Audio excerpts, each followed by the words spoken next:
नमस्कार, स्वागत आप सभी का। आपके साथ मैं हूं पुनीत। खबरें वो जिसका जुदा है अंदाज, खबरें वो जो हैं अलग और ख़ास, और ऐसी खबरों को दुनिया जहां समेट कर हम लाते हैं आपके पास। इनमें कुछ खट्टी हैं, कुछ में भरी है मिठास, और इसीलिए कहते हैं ये खबरें ज़रा हैं ख़ास। तो चलिए देर कैसी, शुरू करते हैं ख़ास खबरों का ख़ास बुलेटिन, खबरें ज़रा हटके।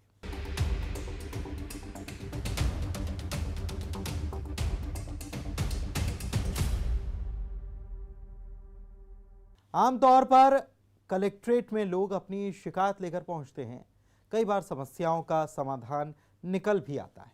समाधान शिवपुरी और रतलाम में भी निकला, लेकिन कलेक्टर की पहल ने सबका दिल भी जीता।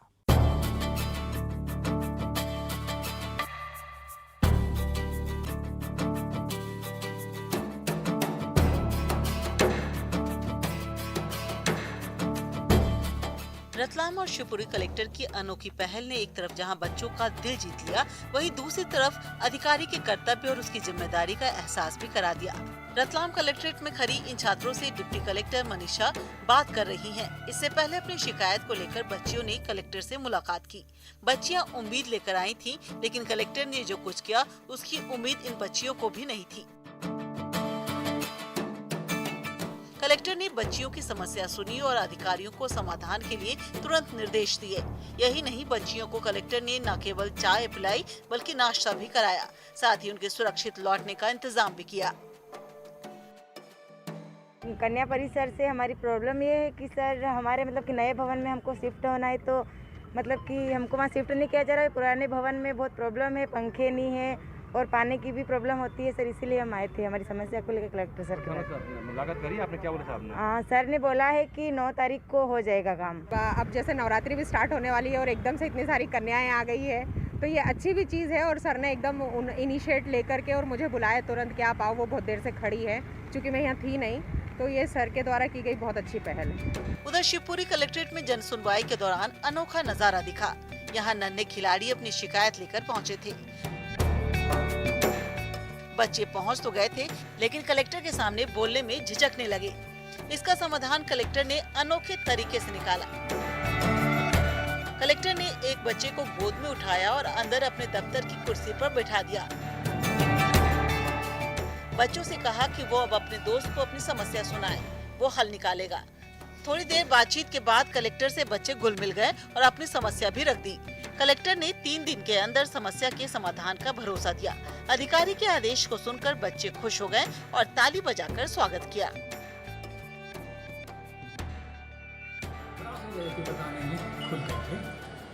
तो इसलिए उनमें से ये को कहा कि अगर वो शायद बैठेगा तो उनको ये जगह कोई पता नहीं लगेगा, कोई अपना सा लगेगा, तो वो खुल के बता सकेंगे। शुरू में कुछ समय तक कोई कुछ बताने में झिझक रहा था, इसलिए मैंने उन्हीं के बीच से एक लोगों को बोला, बच्चे को बोला कि आप ही बैठ जाओ कुर्सी में, तो शायद सहजता महसूस करेंगे। बेसिकली तो वो उनके खेलने में कुछ व्यवस्थाओं की कमी है जी। उदाहरण स्वरूप ड्रेस कुछ लोगों के पास नहीं है जी। इसके अलावा जूते जी लोगों के पास नहीं है। धीरे धीरे सही चर्चा होगी तो और कुछ समझ में भी आएगा कि कुछ और। इसके अलावा उन्होंने कहा कि टूर्नामेंट वगैरह पहले होते थे, अब वो कोरोना की वजह से हो नहीं पाए, तो वो भी अब कराने की उनकी इच्छा हो रही है। ब्यूरोक्रेसी सरकार की रीढ़ होती है। जनता की सेवा करना, विकास योजनाओं को अमली जामा पहनाना इनका कर्तव्य होता है। ऐसे में शिवपुरी और रतलाम के कलेक्टर ने अपनी पहल से बच्चों का दिल जीतने की कोशिश की। इस पहल की तारीफ हो रही है। रतलाम से सुधीर जैन के साथ शिवपुरी से अशोक अग्रवाल, न्यूज़ 18 मध्य प्रदेश, छत्तीसगढ़।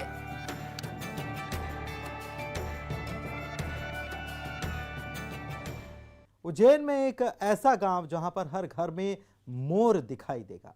मोरों का संरक्षण कर इस गांव ने एक मिसाल पेश की है। इसके साथ ही प्रकृति से प्रेम का भी ये गांव संदेश देता है। तो आइए चलते हैं इस गांव में और जानते हैं कैसे हो रहा है राष्ट्रीय पक्षी मोर का संरक्षण।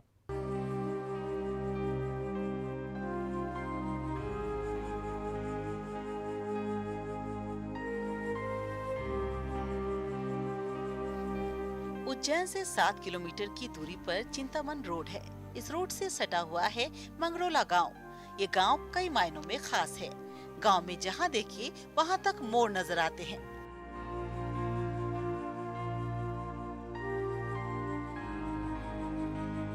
यही नहीं, बच्चे मोर के साथ आपको खेलते भी दिख जाएंगे।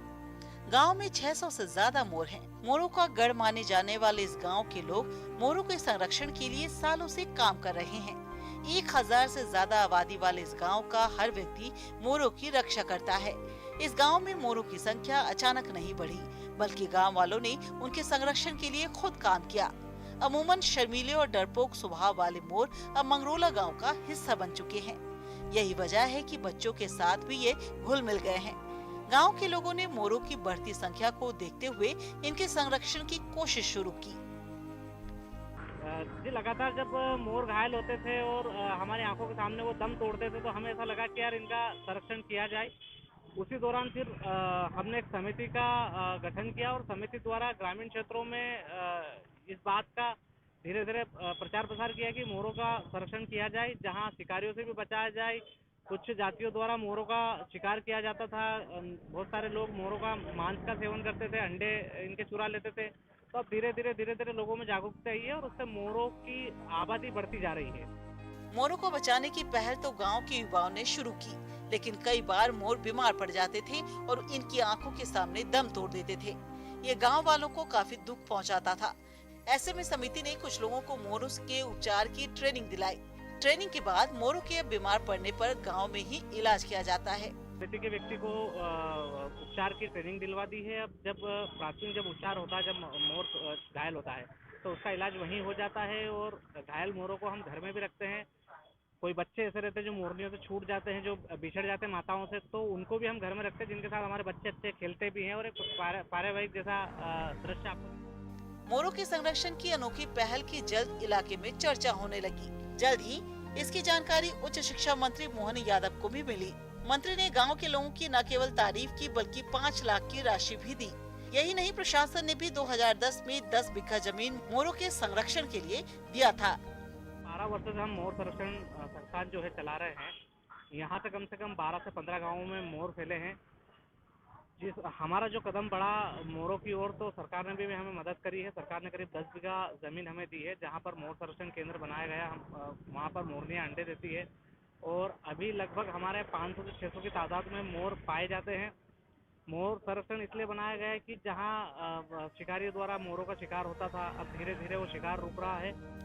मोरों के संरक्षण का ये अनोखा मामला है। ऐसे में मंगरोला गांव के लोगों ने राष्ट्रीय पक्षी के संरक्षण की जो पहल की है, वो किसी प्रेरणा से कम नहीं। यही वजह है कि न केवल मंगरोला गांव, बल्कि आसपास के गांव में भी मोरों की संख्या बढ़ने लगी है। उज्जैन से न्यूज़ 18 के लिए आनंद निगम की रिपोर्ट। इंदौर की जियाना शाह ने इंदौर का नाम दुनिया में ऊंचा किया है। करीब 9 मिनट 31 सेकंड में 6 साल की मासूम ने 195 देशों के झंडे देखकर वहां की अहम जानकारियां दी। जियाना शाह ने यह रिकॉर्ड बनाया है। जियाना की उपलब्धि पर उनके माता पिता को बेहद गर्व है। देखिए रिपोर्ट।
छात्र ने ये रिकॉर्ड 13 मिनट में बनाया था। पिता को लॉकडाउन के दौरान यूट्यूब पर इस प्रतियोगिता के बारे में जानकारी मिली थी। बचपन से प्रतिभाशाली जियाना को सिखाने के मकसद से पिता ने तैयारी करना शुरू किया।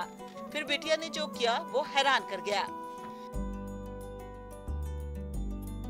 प्रिपरेशंस कर रहे हैं तो हम लोगों ने कुछ टाइम टेबल जैसे सेट कर दिया था कि सुबह हम इतना करेंगे, दोपहर को एक बार करेंगे, रात को जैसे एक बार करेंगे। तो ऐसे स्टार्टिंग में तो काफ़ी टाइम जाता था, पर जैसे जैसे प्रिपरेशन होती गई वैसे हमारा टाइम छोटा होते गया तो फिर उस हिसाब से फिर हम उसमें आगे हमने कंटिन्यू किया। वर्ल्ड रिकॉर्ड का ही माइंड में आइडिया कहाँ से आया वर्ल्ड रिकॉर्ड ही बनाना? हम कोविड के टाइम पे ऐसे ही मैं यूट्यूब कुछ सर्च कर रहा था, तो उसके अंदर मैंने किसी लड़के का देखा था जो जियाना से बड़ा था और उसने 6 चीज़ें कुछ अटेम्प्ट की थी। तो उसके बाद मैंने देखा कि हम भी हो सकता है कि ये चीज़ कर पाए। तो फिर उस टाइम से फिर हमने सोचा कि चलो तैयारी तो करते हैं, होता नहीं होता आगे की देखी जाएगी, पर कम से कम हम तैयारी तो करते हैं, कुछ सीखने को मिलेगा। माँ बताती है कि जियाना ने तैयारी खेल में शुरू किया। समय का ख्याल रखा गया। तकरीबन 3 महीने में जियाना कंपटीशन के लिए तैयार थी। तब उनको इसके बारे में बताया गया। थोड़ा सा स्ट्रैटेजिकल प्लान किया था कि सबसे पहले मिनट्स का था कि कितने मिनट में कंप्लीट कराना है। फर्स्ट ऑफ ऑल 6 चीजें हो रही थी कि 6 चीजें मिल पा रहा था, तो 7 चीज क्या लेना है हम लोगों ये सोच रहे थे, whether to go for country code, whether to go for monuments. Then we thought कि मॉन्यूमेंट से उसका नॉलेज ज्यादा बढ़ेगा, लोगों को सुनने में भी इंटरेस्टिंग ज्यादा लगेगा। तो फिर हमने 7 चीज मॉन्यूमेंट सिलेक्ट करी कि हर एक जगह का जो भी वहाँ का फेमस मॉन्यूमेंट है या ज्योग्राफिकल लैंडमार्क है वो हम लोगों ने सिलेक्ट करा। उसके बाद हर एक कॉन्टिनेंट, लाइक 7 कॉन्टिनेंट्स होते हैं, तो हर एक कॉन्टिनेंट के लिए एक स्पेसिफिक टाइमिंग डिसाइड किया था कि we have to complete in this timing. वो टाइमिंग के अकॉर्डिंग हम उसको प्रिपेयर कराते गए। अगर वो टाइमिंग से ज्यादा हो रहा था तो फिर उसको रिपीट कराते थे। सो दैट हाउ एक स्पीड हम सेट कर पाए। जियाना को शतरंज खेलना, मार्शल आर्ट और योग करना पसंद है। छोटी उम्र में जियाना ने साबित कर दिया कि बड़े मुकाम को हासिल करने के लिए उम्र कोई बंधन नहीं है। मेहनत और अपनी कोशिश से इसे हासिल किया जा सकता है। इंदौर से न्यूज़ 18 के लिए विकास सिंह चौहान की रिपोर्ट। कोरे कागज पर उसके हुनर का रंग देखकर लोग दंग रह जाते हैं, लेकिन खुद उसकी जिंदगी गरीबी की वजह से बेरंग है। उसका खूबसूरत हुनर भी 2 जून की रोटी का इंतजाम करने में हमेशा कामयाब नहीं होता। यह कहानी है बिलासपुर की सड़कों के किनारे जिंदगी गुजारने को मजबूर एक कलाकार की। आइए आपको दिखाते हैं।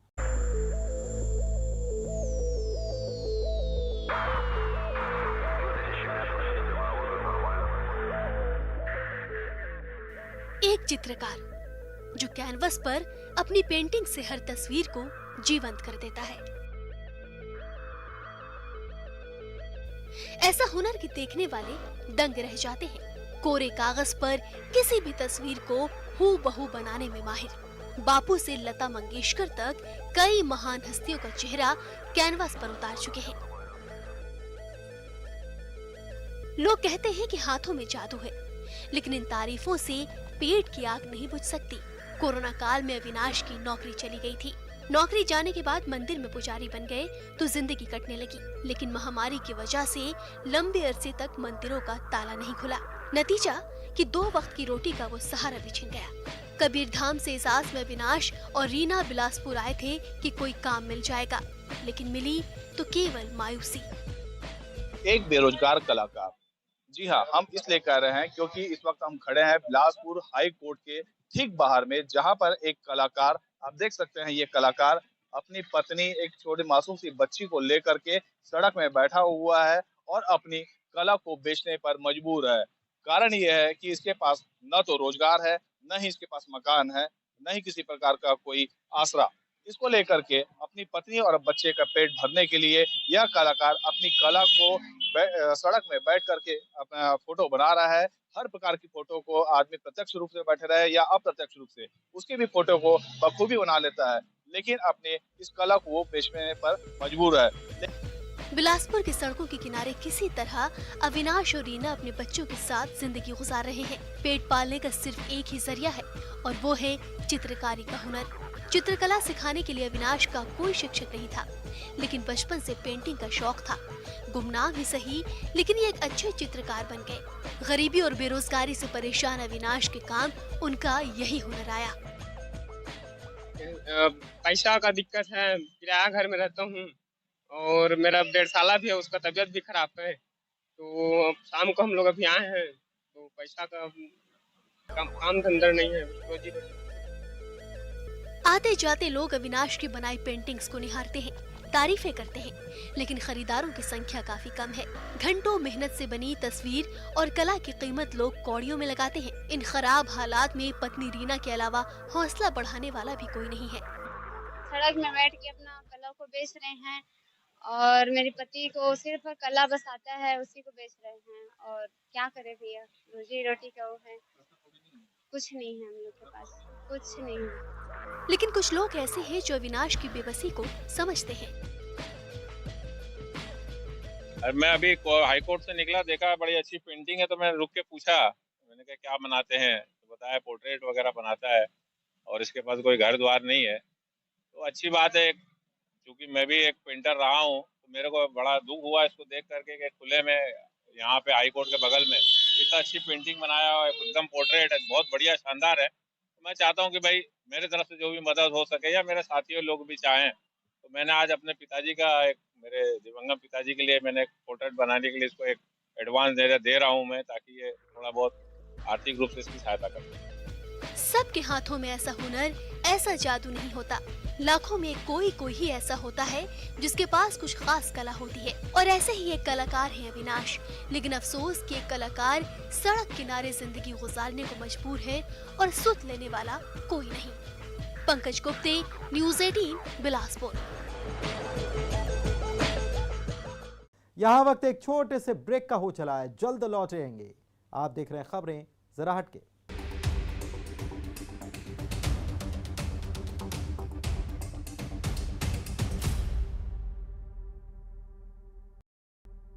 ब्रेक के बाद आपका स्वागत है और खास खबरों का खास बुलेटिन खबरें जरा हटके आप देख रहे हैं। चलिए सफर को बढ़ाते हैं आगे।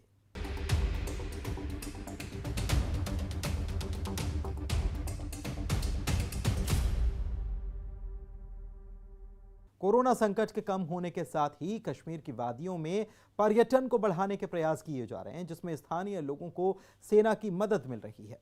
कार्यक्रम का मकसद स्थानीय कलाकारों को मंच देना, ताकि दुनिया उनकी कला को देख सके।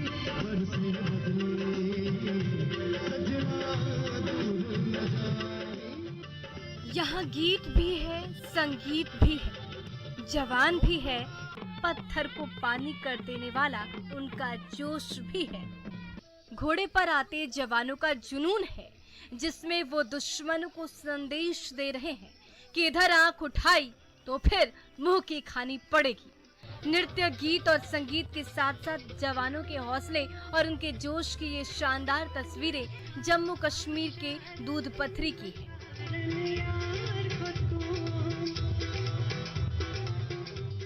दूध पथरी में चिनार कॉर्प्स की ओर से दूध पथरी फेस्टिवल का आयोजन किया गया, जिसमें बड़ी संख्या में स्थानीय कलाकारों ने हिस्सा लिया। तकरीबन 30-35 मिनट के अंदर मुझे पूरा हिंदुस्तान यहाँ पे नजर आ गया। केरला, पंजाब, कश्मीर, सब एक जगह पर इकट्ठे होकर के यहाँ पर एक जो हमारे देश का निचोड़ है वो यहाँ पे नजर आया। दूध पथरी फेस्टिवल के आयोजन का मकसद स्थानीय कलाकारों को मंच प्रदान करना है, ताकि उनकी कला से पूरी दुनिया वाकिफ हो सके। साथ ही इलाके में पर्यटन को भी बढ़ावा मिले। जो हमारे टूरिस्ट स्पॉट है ऐसे फेस्टिवल होने चाहिए, क्योंकि हमारे जो यहाँ पे लोग रहते हैं उनको कम से कम रोजगार मिले और वो भी अच्छी तरह से अपनी ज़िंदगी बसर करें। जब कश्मीर के इस टाइम बहुत ज़रूरी है, टूरिज्म बूस्ट हो रहा है इन कल्चरल प्रोग्राम से। यहाँ पे डिफरेंट किस्म के कल्चरल प्रोग्राम्स दिखाए गए, इवन के पंजाब से भी। जम्मू कश्मीर के बडगांव जिले में दूध पथरी इलाका बेहद ही खूबसूरत है। दरअसल यहाँ पहाड़ों के बीच हरे घास के मैदान के सहारे बहने वाली नदी का पानी एकदम दूध की तरह दिखता है, इसलिए इस इलाके को दूध पथरी कहा जाता है। Bureau report, news 18 network.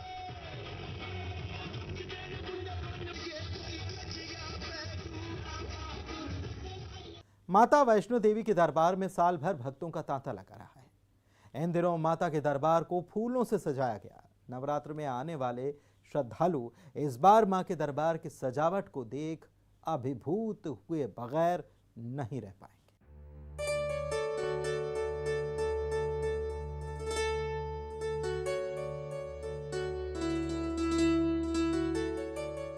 मां वैष्णो देवी की महिमा अपरंपार है। मां के दर्शन के लिए पूरे साल यहां श्रद्धालुओं का तांता लगा रहता है। इस बार मां के दरबार को फूलों से सजाया गया है। माता रानी के मंदिर को सजाने के लिए विशेष रूप से विदेशी फूल मंगाए गए हैं। नवरात्र के दौरान यहां आने वाले श्रद्धालुओं को अब भवन के सजावट वाले बेहतर और खूबसूरत दृश्य देखने को मिलेंगे। नवरात्र में मां के दर्शन को आने वाले भक्त खुद को सौभाग्यशाली मानते हैं।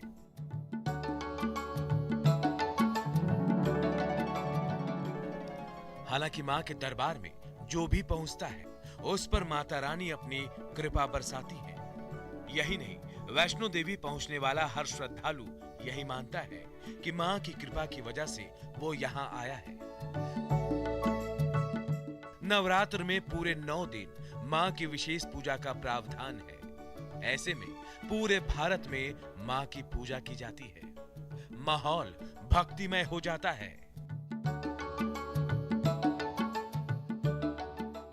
लिहाजा वैष्णो देवी माता मंदिर को नवरात्र के मद्देनजर सजाया गया है। श्री माता वैष्णो देवी श्राइन बोर्ड हर साल नवरात्र के दौरान मंदिर और भवनों को विशेष रूप देता है। अलग तरह की सजावट की जाती है। इस साल देवी जी के भवन को विदेशी फूलों से अलग रूप दिया गया है। जहां तक नजर जाती है वहां तक रंग बिरंगे फूल नजर आते हैं। यही नहीं, इन फूलों की खुशबू मन को और भी तरंगित कर देती है।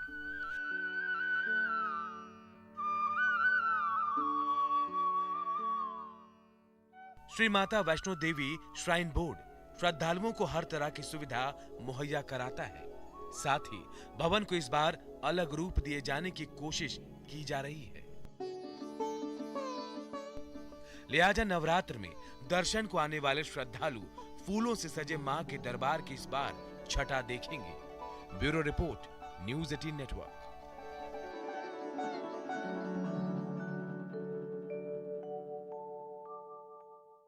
और इसी के साथ खबरें जरा हटके में आज के लिए बस इतना ही। पूरी टीम को दीजिए इजाजत। नमस्कार।